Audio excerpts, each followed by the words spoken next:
მოგესალმებით, მეგობრებო, კოლეგებო, მე ვარ თინეთინი, პროფესიული მასწავლებელი და კვლავ გამოცდილების გაზიარების მიზნით გიერთდებით. დღეს მინდა შემოგთავაზოთ ფილმი Dangerous Minds, როგორც სასწავლო რესურსი და მის მიხედვით შექმნილი დავალება, რომელმაც კარგად იმუშავა და რაც კარგად მუშაობს, მოგეხსენებათ იმის გაზიარება თქვენთვის ყოველთვის მინდება. ეს ფილმი ჩვენ როგორც მასწავლებლებს ვფიქრობ კიდევ ერთხელ შეგვახსენებს იმას, რომ მასწავლებლობა მხოლოდ ცოდნის გადაცემას არ ნიშნავს. ის სირთულეების დაძლევას, ჩვენი მოსწავლეებისა თუ სტუდენტების შთაგონებას და რაოდენ ხმამაღლადაც არ უნდა ჟღერდეს, ზოგჯერ მათი ცხოვრების შეცვლას გულისხმობს. ერთ გაკვეთილს, ერთ ისტორიას შესაძლოა გარდამტეხი მნიშვნელობა ჰქონდეს მათთვის და ეს ყოველთვის მინდა მახსოვდეს მე როგორც მასწავლებელს, ვინაიდან საკუთარ თავზე მაქვს გამოცდილი, რადგან ჩემი რამდენიმე მასწავლებლის და ლექტორის სიტყვა, ფრაზა, დამოკიდებულება დღემდე ლაით მოტივად გასდევს ჩემს ცხოვრებას და ვიცი ეს რამხელა მნიშვნელობის მატარებელი შეიძლება იყოს. სწორედ ამიტომ სასწავლო რესურსების, სწორი სასწავლო რესურსის შერჩევას დიდი მნიშვნელობა აქვს და დიდი სიფრთხილით უნდა მოვეკიდოთ. ეს ფილმი ვთვლი, რომ მნიშვნელოვანი ღირებული სასწავლო ინსტრუმენტია, რომელიც გვაჩვენებს, როგორ შეუძლია მასწავლებელს ყველაზე რთულ სიტუაციაშიც კი გავლენის მოხდენა, გამოსწავლის მოძებნა, მაშინაც კი, როდესაც არჩევანის საშუალება თითქოს საერთოდაც არ არის და გამოსავალი და გვირაბის ბოლოს სინათლე არ მოჩანს. ფილმის გმირი ლუენ ჯონსონი მასწავლებელია და განსხვავებული მეთოდებით ცდილობს მოტივაცია გაუჩინოს თავის მოსწავლეებს, თუმცა აი ამ გზაზე ძალიან დიდ სირთულეებს აწყდება, ისეც როგორიცაა უნდობლობა მოსწავლეების მხრიდან, მათი სოციალური გარემო, სიღარიბე, გარემო, რომელშიც ცხოვრობენ, ის საბოლოოდ მიზანს მიაღწევს, თუმცა ძალიან ბევრ დაბრკოლებასთან მოუწევს გამკლავება. და ეს ბრძოლა მისი და მისი მოსწავლეების კიდევ ერთხელ თვალნათლივ დაგვანახებს იმას, რომ განათლება არის არც მეტი, არც ნაკლები ცვლილებების ინსტრუმენტი. ერთ კონკრეტულ მასწავლებელს სწავლა აღზრდის განათლების მიღების პროცესს შეუძლია ადამიანის ხედვა შეცვალოს, მისი ცხოვრებისადმი დამოკიდებულება შეცვალოს და ხელჩაქნეული მოაბრუნოს და კვლავ ცხოვრების გზაზე დააყენოს. ამ ვიდეოში გაგიზიარებთ, როგორ გამოვიყენა ეს ფილმი სასწავლო რესურსად და როგორ ვაქცია ეს კრიტიკული აზროვნების, პრობლემების ანალიზისა და გადაწყვეტილებების მიღების ინსტრუმენტად.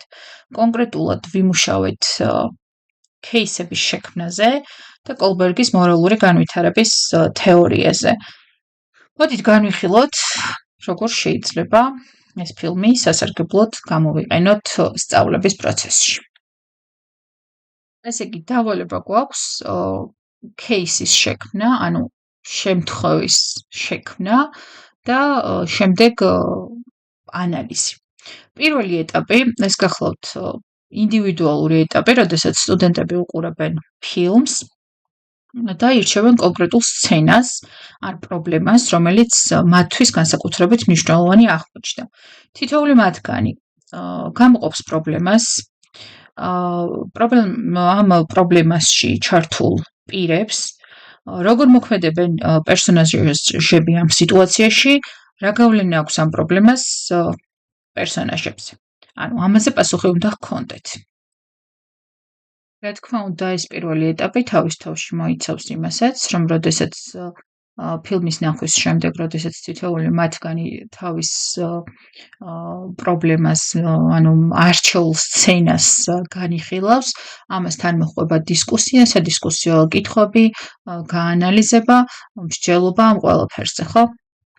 შემდეგი ეტაპი ეს გახლავთ უკვე кейსის წერის, ანუ შემთხვევის წერის პროცესი. აქ სტუდენტმა უნდა აღწეროს რა ხდება, ვინ არიან პრობლემის მონაწილეები, რატომ არის ეს საკითხი მნიშვნელოვანი, ანუ კონტექსტი დაწვრილებით წარმოადგინოს და უნდა დაურთოს კითხვები кейს, რომელთა საშუალებითაც შემდეგ მოხდება ამ кейსის გაანალიზება. ეს ეტაპი შეიძლება იყოს ჯგუფურიც, შეიძლება იყოს ინდივიდუალურიც. ეს რა თქმა უნდა თქვენი გადასაწყვეტია, ხო, როგორ ამუშავებთ მათ. აქ ასევე შესაძლებელია, რომ არა თავიანთი кейსების, არამედ ერთმანეთის кейსების ერთმანეთის кейსები გაანალიზონ. ანუ მოხდეს მეორე ეტაპზე დაწერილი შემთხვევების, აღწერილი შემთხვევების გაცვლა ერთმანეთში და შემდეგ მესამე ეტაპზე უკვე საანალიზო კითხვების მიხედვით მსჯელობა საკითხებზე, პრობლემის გადაჭრის გზების მოძიება და კოლბერგის მორალური განვითარების თეორიის აქტიურად გამოყენება. იგულისხმება, რა თქმა უნდა, რომ მორალური განვითარების თეორია, შესაბამისი შემთხვევები, დილემები სტუდენტებს უკვე განხილული აქვთ, ამ ინფორმაციას ფლობენ, შესაბამისი ცოდნა და უნარი აქვთ იმისათვის, რომ უკვე თავიანთი შექმნილი кейსები გაანალიზონ ამ თეორიის კონტექსტში და ამ დონეების მიხედვით განსაზღვრავენ პერსონაჟის მორალური განვითარების დონეს და ასევე გადაწყვეტილებებს, რომელიც უკვე მიიღეს პერსონაჟებმა, ან რომელ დონეზე მყოფი, როგორ გადაწყვეტილებას მიიღებდა, ხო, ამას განიხილავენ. და უკვე შემდეგ ეტაპზე, მეოთხე ეტაპზე ვიწყებთ ნამუშევრების პრეზენტაციასა და განხილვას. ეს ეტაპიც, რა თქმა უნდა, ან ჯგუფური შეიძლება იყოს, ან ინდივიდუალური, იმის და მიხედვით, როგორ მუშაობას ავირჩევთ და შევთავაზებთ ჩვენს სტუდენტებს. ამ ეტაპზე სტუდენტები აცნობენ თავიანთ кейსებს, აუდიტორიას, დისკუსიისას სხვები ცდილობენ კოლბერგის საფეხურების მიხედვით გაანალიზონ მოცემული შემთხვევა და შესთავაზონ ალტერნატიული გადაწყვეტილებები. ანუ აუდიტორია აქტიურად ერთვება ამ პროცესში, кейსის განხილვის პროცესში და შემდეგ უკვე საბოლოოდ ყველა кейსს რომ მოვისმენთ, სტუდენტები მსჯელობენ იმაზე, როგორ შეიძლება აისახოს განათლება მორალურ განვითარებასა და არჩევანზე და როგორ შეიძლება გავლენა მოვახდინოთ ადამიანის მორალურ განვითარებაზე. რეალურად რას ვაფასებთ, ხო? ჩვენ ვაფასებთ იმას, რამდენად კარგად არის პრობლემა იდენტიფიცირებული, რამდენად სტრუქტურირებული და ინფორმაციულია кейსი, რამდენად ზუსტად არის გამოყენებული კოლბერგის მორალური განვითარების თეორია, რამდენად არგუმენტირებულია და რამდენად შემოქმედებითად უდგება სტუდენტი ანალიზს ალტერნატიულ გზებს, ხო, პრობლემის გადაჭრის გზებს და რამდენად ნათლად და არგუმენტირებულად გადმოსცემს თავის ხედვებს. ჩვენს შემთხვევაში 5 პრობლემური სცენა გამოიკვეთა, შესაბამისად შემთხვევების, ანუ кейსებიც ამ სცენების მიხედვით დაწერეს ჩემმა სტუდენტებმა. ეს იყო ემილიო რამირესის ტრაგედია, ერთ-ერთი მოსწავლის კაროლინას ორსულობა, რაულის ამბავი, ძმების დილემა და ასევე ალეხანდროს დილემა. ზოგადად კოლბერგის მორალურობის თეორიას რო ვასწავლი, არ იადვილებად ხოლმე ეს საკითხი, საკმაოდ უჭირთ, მაგრამ ბევრი დილემა, ბევრი кейსის განხილვა ავარჯიშებს და მე რაღაცნაირად უკვე ამახსოვრდებათ კიდეც განვითარების დონეები და უკვე ტერმინოლოგიითაც კი ხსნიან, როდესაც кейსის ანალიზამდე მივლენ. ასე რომ არ შეგაშინოთ ამ ამბავმა, არ შეგაშინოთ ამ ტერმინებმა, მთავარია მიხვდნენ შინაარს და ტერმინს თუ ვერ გამოიყენებს და სახელს ვერ დაიმახსოვრებს, უბრალოდ პირველი დონე, მეორე დონე, მესამე დონე, ასეც კი შეუძლია დაწეროს, ხო, ანალიზის ეს. Case studies შესახებ სხვა ვიდეოშიც ვისაუბრე ადრე, ამიტომ ბევრს არაფერს ვიტყვი, უბრალოდ ვიტყვი იმას, რომ ამ შემთხვევაში ძალიან კარგად იმუშავა და მეც და ჩემ სტუდენტებსაც ალბათ ახლა იმაზე უკვე გვესმის, რატომ იქცევიან ერთსა და იმავე სიტუაციებში ან მსგავს სიტუაციებში ადამიანები განსხვავებულად. ვიდრე ეს ამ დავალებაზე მუშაობამდე გვესმოდა და ალბათ მეტად ემპათიურებიც ვიქნებით ამ თეორიის კოლბერგის მორალური განვითარების თეორიის და აი ამ დავალებაზე მუშაობის წყალობით. შეჯამებისკენ რომ წავიდეთ